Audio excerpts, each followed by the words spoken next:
The next pearl of intentional leadership is creating other leaders. If you are choosing to wear the leadership jersey, then you must be disproportionately focused on creating other leaders. For that is how you amplify your impact in the organization. If all roads lead back to you, then by definition, you will cap the organization's success and you will cap your own success because you are one woman, you are one man. So it's your job to make sure that you are intentionally creating other leaders. For that is how you expand your footprint in the market. That is how you engage more productively with clients and prospective clients, and you overall amplify your personal impact. I will tell you that this was a difficult pearl for me to acquire because I am a natural executor.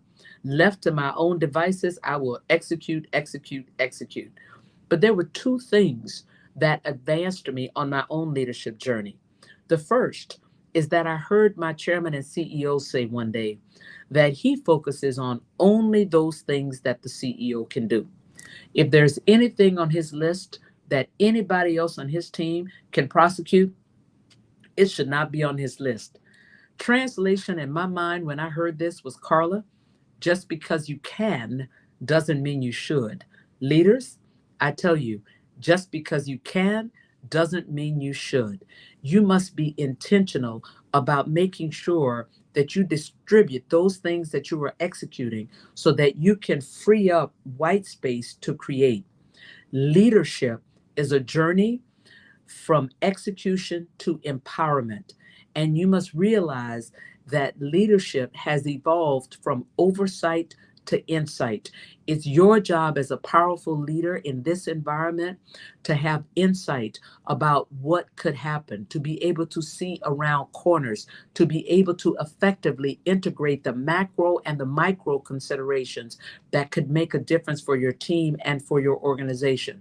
But if you are mired down in the execution, there is no way that you can be free enough to have that kind of insight and to create opportunities from the blank sheet of paper. And that's the environment that we're in now, a blank sheet of paper environment.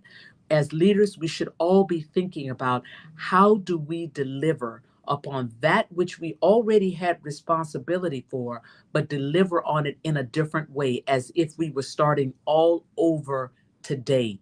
We should be asking ourselves the questions: what partnerships would I engage? How would I collaborate differently? In the 80s, 90s, early 2000s, the marketplace valued black box, proprietary products and processes. If you have noticed, what the market has started to put a premium on are those organizations that could leverage other relationships, leverage other intellect. Just think about the vaccine and how it happened as quickly. No vaccine in history had ever come to market before a 7 or 8 year period of testing, from what I understand. We were in an environment where we could get it done in a little bit over a year because, frankly, the large pharma companies started to share data, research, etc. Collaborations and partnerships in the environments that we're in now make all the difference. And as a powerful, impactful, influential leader, you must have that kind of insight to be able to give yourself access to compete in today's market environment.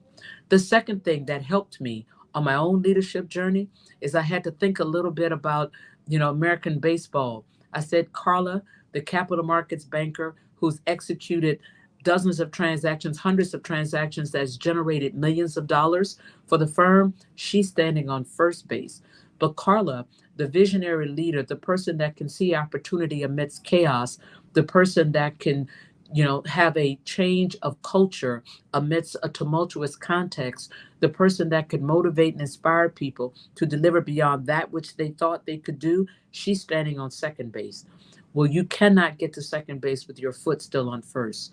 So I had to be willing to let go of the execution czar in order to give myself the opportunity to be a powerful, impactful, influential leader.